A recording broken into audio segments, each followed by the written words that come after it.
Hello, I am a single woman in my 60s. Since childhood, I held on to the belief in a reciprocal philosophy, thinking that my hard work and dedication would be met with equal effort in return. This mindset extended to my relationships, where I believed treating others kindly would result in receiving kindness in return. Even after marriage, I continued to hold this belief, assuming that by being considerate to my husband, he would reciprocate. In today's world, women aren't expected to sacrifice as much. But during my era, societal expectations were different. I willingly made sacrifices for my husband and children, confident that my efforts would contribute to future happiness. However, my marriage and family life didn't unfold as expected. Despite my early mornings and diligent work for the family, complaints and mistakes overshadowed appreciation. At that time, no one mandated that I live this way. I was an ordinary person who married a coworker 4 years my senior due to societal expectations. Despite the societal norms for married women to quit their jobs, I became a full-time housewife after giving birth to my daughter. I had no regrets. I believed it was a natural course of action for family life. Though my life wasn't glamorous like TV dramas, it felt easy and stable. Around my daughter's 9th grade, tragedy struck when my mother passed away suddenly from a heart attack. While mourning her loss, I discovered my husband's affair. In the midst of my grief, he found joy elsewhere, becoming uncaring and eventually demanding a divorce. Despite my determination to avoid divorce, my husband's behavior became unbearable. Divorce wasn't as socially acceptable back then, and despite an irresponsible and unkind husband, I resisted the idea. Looking back, I realized my naivety, but more was at stake. My daughter, witnessing the turmoil, felt the impact. Despite my refusal to divorce, I found myself in a deeply miserable situation. During a heated argument about our impending divorce, my father unexpectedly visited it. Witnessing the distress in our relationship, he offered me a place to live, and encouraged me to leave my husband, taking my daughter with me. Having recently lost his wife and observed his daughter in an unhappy marriage, my father convinced me that persisting in such a difficult situation was futile. Feeling the weight of his concern, I yielded to my husband's request for a divorce. In return, my husband provided me with $3,000 in cash. With my father's support, I secured a 2-bedroom townhouse to live in with my daughter, starting anew. I anticipated the need to work hard to support my daughter, fearing judgment from society for being a divorced woman. With a daughter, this concern was particularly heightened as my daughter entered adolescence. During this challenging period, my daughter expressed typical desires of her age, lamenting the perceived consequences of her parents' divorce. Despite the emotional hurt, I knew I couldn't dwell on them forever, determined to provide for my daughter. I embarked on the journey of seeking stable employment. However, being an older divorced woman with a child made securing a job challenging. Undeterred, I took on multiple part-time and nighttime jobs, even engaging in freelance work at home whenever possible. As time passed, my daughter advanced to her senior year of high school. Despite financial constraints, she excelled academically, finding her own way to thrive. Motivated by my desire to ensure her future, I secured a job at a 24-hour restaurant, working 12-hour shifts. 2/3 of my earnings were diligently saved for her college tuition. Despite facing judgment and gossip, especially from some married men who viewed me as an easy target, I persevered for the sake of my daughter. The sacrifices were numerous, but my goal was to provide her with opportunities I never had. As she approached adulthood, I hoped she would understand the struggles I faced in raising her and making a living. Reflecting on these challenges, I realized that having a daughter made my situation both more arduous and meaningful. She became my anchor, giving me the strength to endure and persevere through life's challenges. I held on to the belief that in the future, my grown daughter and I would share stories about the hardships we faced and take pride in our resilience. A year later, my daughter's outstanding performance in the SSE exams earned her admission to Harvard University, a moment of immense joy that made all the previous struggles worthwhile. As she embarked on her college journey, I felt a mix of pride and emptiness. Though I had managed to provide for her education and housing, the absence of her daily presence at home left a void. We maintained close contact through phone calls, And during the initial months of her independence, our bond deepened. Her newfound affection and connection were a source of comfort, and I cherished our evolving relationship. Despite the challenges, my daughter graduated from college without financial setbacks, fulfilling a dream we had worked hard to achieve, anticipating that we could live together again. I was surprised when she secured a job at a defense corporation and chose to live independently. To support her, I took a bank loan and contributed to the down payment for a condo near her workplace. While I aged and embraced a more unassuming appearance, my daughter thrived as a fashionable career woman. Witnessing her success brought immense happiness, reinforcing the idea that having a daughter made my situation both more challenging and meaningful.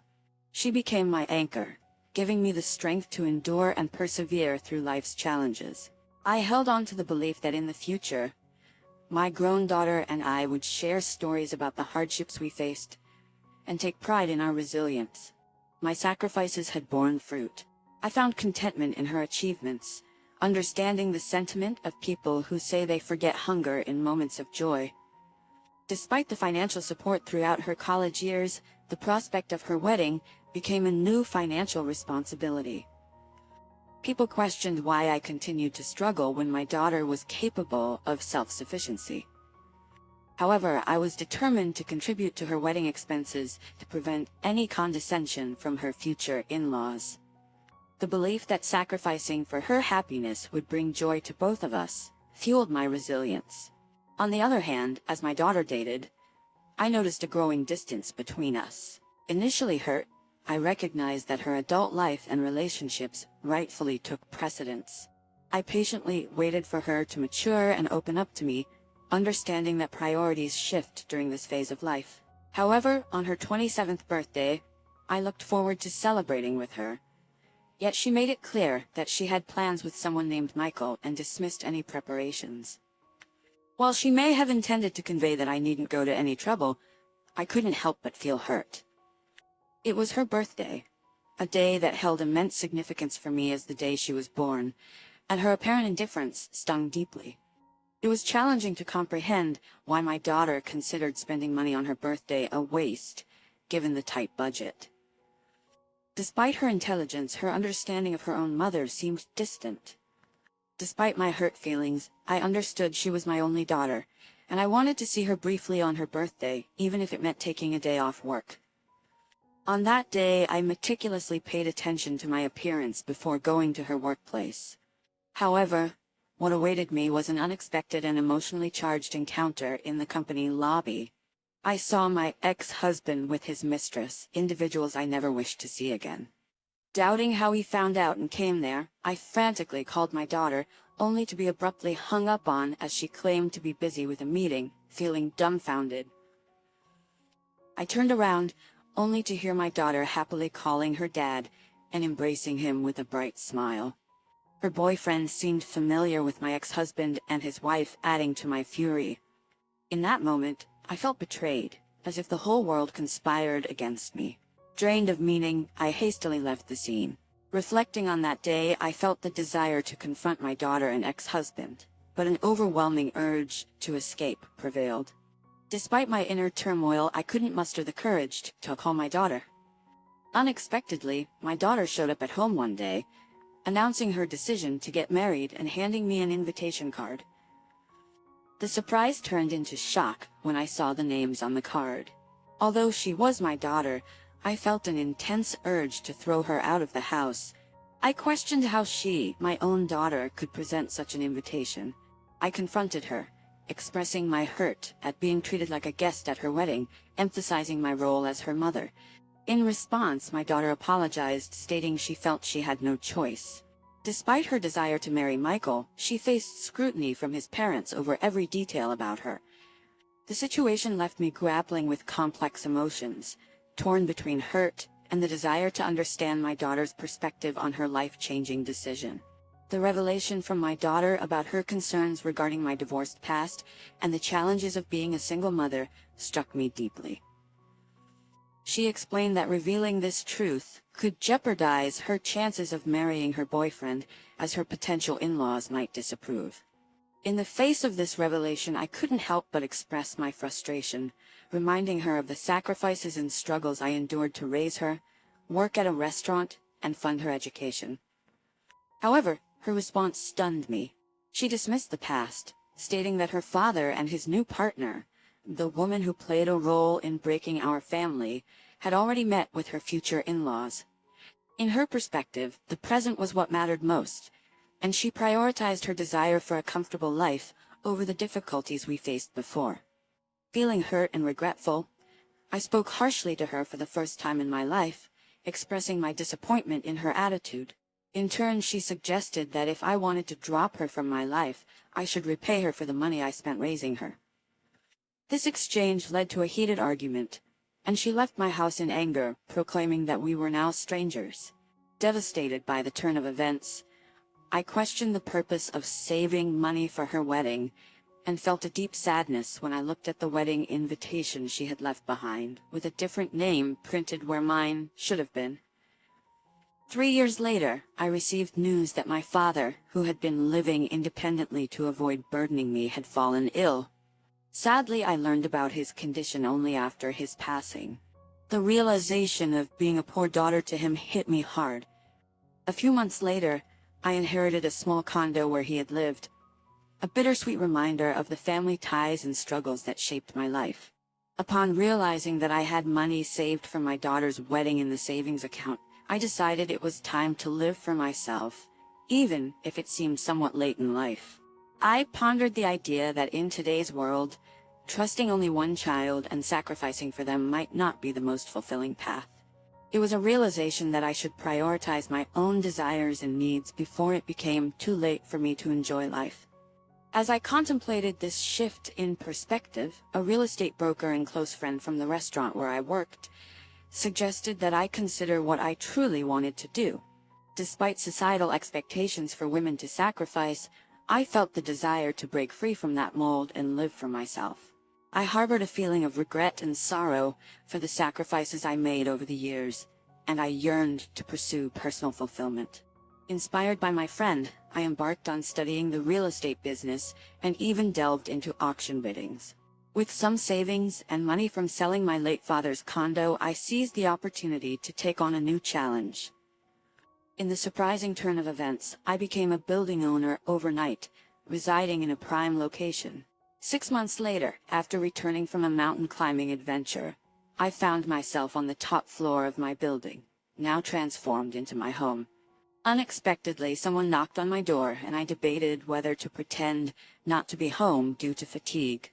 However, curiosity prevailed, and I opened the door to find my pregnant daughter with a chubby-cheeked toddler in her arms.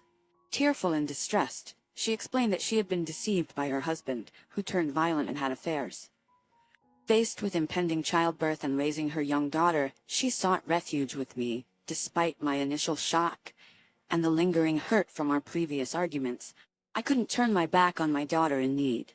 She revealed that she had heard about my newfound success in real estate and wanted assistance. Despite the painful history between us, she pleaded for help, pointing out that she had a share in the money I had acquired from my wedding savings and inheritance. Caught between anger and compassion, I couldn't deny my daughter's plea for help. Despite her past actions, I recognized the vulnerability in her situation and knew that as a mother, I couldn't turn her away. The complexities of our relationship resurfaced, prompting me to grapple with the tangled emotions of love, disappointment, and the inevitability of family ties. I confronted her, saying, "I was the one who saved money for your education and your wedding, but you told me to get out of your life. Do I need to give you money now? I only said that, but I didn't get any money back from you. It seems that in front of money, there is no use for the bond between a parent and a child. Now that you have money, you don't need a daughter, right? No matter what, I'm still your daughter, so I have a right to your money too. I was once very proud of you, thinking that it was because of me that you were able to attend Harvard. But now I see that it was all in vain. I guess I was too busy making a living that I couldn't teach you to be a decent human being. I raised you as someone who is so selfish and can only think of yourself. I don't plan to give you one penny, so you can either go back to your husband or your wife. Wonderful father, you are too mean. Could you abandon your own daughter? Do you think other people would care for me at all? That wife already ran off with the money, and he has disappeared trying to look for her. If you abandon me, I'll become an orphan. Now I have a child and I'm pregnant, so how could you be so mean to me? Would you be happy if I died like that? When she screamed at me, I couldn't put up with her any longer, so I took out all the money I had in my wallet and threw it at her. Since you are acting so pathetic, I'll give you that. However, never come back to my house because I won't let you in. There's something that I learned in the meantime, just that your life is important. Now my life is important. You cannot put me in and out of your life at your whim. I coldly let my daughter and her child out of my house. Of course, I would not feel good about it since she was my daughter after all. However, I couldn't accept her because she still was as selfish as before, and I couldn't bury the past. However, I felt sorry for my little granddaughter, who was innocent and got kicked out together with her mom. After that, my daughter was too proud and never came to see me again. To be honest, I knew that she was such a daughter. So as she repented for her past actions and begged me for forgiveness, I pretended to be reluctant, but I would have found ways to punish her wayward husband. But I was so disappointed that if she had erased me from her life to marry her husband, she should have lived happily. Why did my husband and my daughter turn out that way, even though I lived a hard life? Now I see that the only person who is living a life the way I want to is only me alone. Thus, if anyone is living a life like I did on behalf of others, I want to say this one thing for sure.